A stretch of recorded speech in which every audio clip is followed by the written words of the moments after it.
Hi, this is Mars from Mars State Investing, and today I want to talk about the asset analysis quadrant.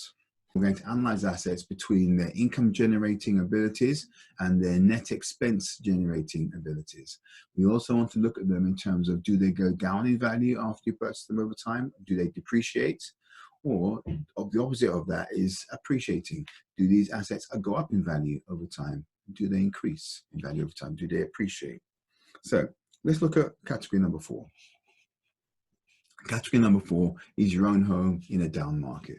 So what is a down market? Well, the property market actually goes in waves. So, you get maybe a few years where the property market's going up, and then it'll basically go into a recession, and it'll come down for a few years, and then it'll go back up again, and it'll come down again, and go up again, and go down again. Now, the general pattern, might be something like, you might get, say, 15 years of nice house price rises, and you might get, say, 5 years of declines, and then you go back again, another 15 years of rises and 5 years of declines.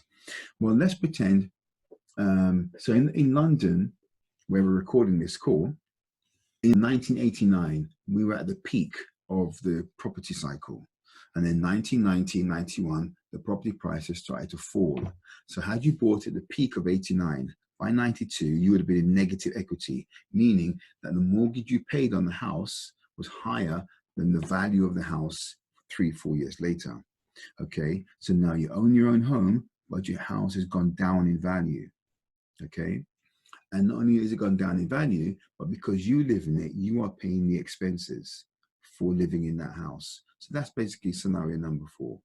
Okay, car for your own personal use, same kind of scenario.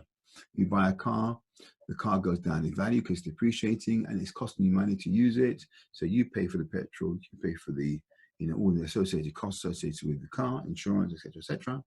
And therefore, you've now got depreciating asset value, and you've got cash flow, negative cash flow, money coming out of your pocket.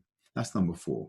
Number 2 is your own home that is going up in value over time. So we said that 89 to 94 in the UK was a falling market. And then from 97 until, a bit later, 2008, we were in a rising market. And so had you bought in 1997, all the house price was going up. So 2-3 years later, you're in positive equity on everything, more or less everybody in the UK, especially in London. So your own home in an up market.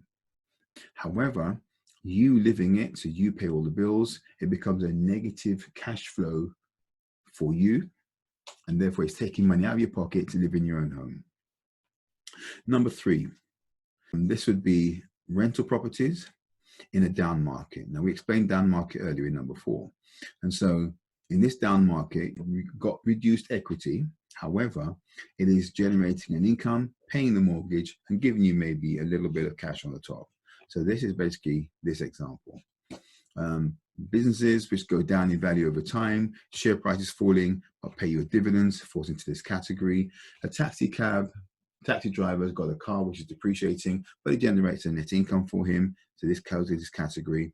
And you've got cash in the bank. Now, cash is an asset, but it's a depreciating asset. And the word we use to describe the depreciating factor is called inflation. So as inflation eats away at the value of money, and you can buy less and less for the same amount of money, or you need more and more money to buy the same amount of goods over time. But if this cash is generating interest for you, then it becomes a depreciating asset that is generating positive cash flow. So that's number 3. And number 1, you have rental property in an up market. So this is a property that's going up in value and it's generating rental income. So now you've got increasing asset value and you've got rental income on top of that, net income. Then you've got a business. Well, this could be a business where the share price is increasing over time and it's paying you dividends. So when you have a business that is literally on this bullish run over a number of years and pays your dividends, it's basically a class 1 asset. Now, according to savvy investors, everything in this column They call it an asset. And everything in this column, they call it a liability. And that's the difference between the accounting definitions, really, and the savvy investor definitions. Because everything here is an asset to an accountant. But to the savvy investor, these assets are liabilities because they cost you money to own them. Whereas these assets generate an income for you because you own them. Now, you see category number 3? Brilliant. If you have the skills and the savvy and the know-how to manage the income and also have it exceed the downside of the depreciating assets. So if you can do all of that, then this can work for you.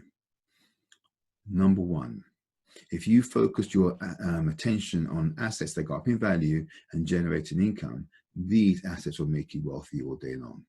So very, very quickly, if you were to focus your attention on class 1 assets, you will become rich over time.